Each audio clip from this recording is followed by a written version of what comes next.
علامہ یافعی رحمہ اللہ تعالیٰ نے ترغیب و ترہیب میں ایک واقعہ لکھا ہے کہ ایک نوجوان نہایت بدکار تھا، لیکن وہ جب بھی کسی گناہ کا ارتکاب کرتا تو اس کو اپنی خاص ڈائری یعنی کاپی میں نوٹ کر لیا کرتا تھا۔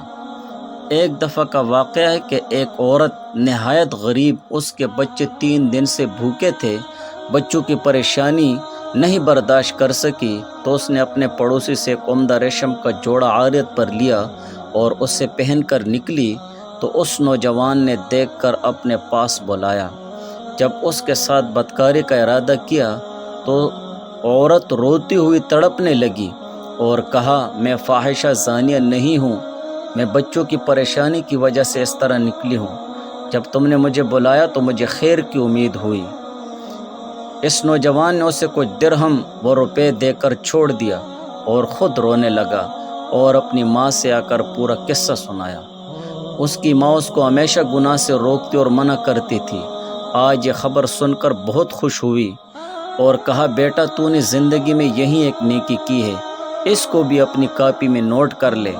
بیٹے نے کہا کہ کاپی میں اب کوئی جگہ باقی نہیں ہے۔ والدہ نے کہا کہ کاپی کے حاشیے پر نوٹ کر لے۔ چنانچہ حاشیے پر نوٹ کر لیا اور نہایت غمگین ہو کر سویا۔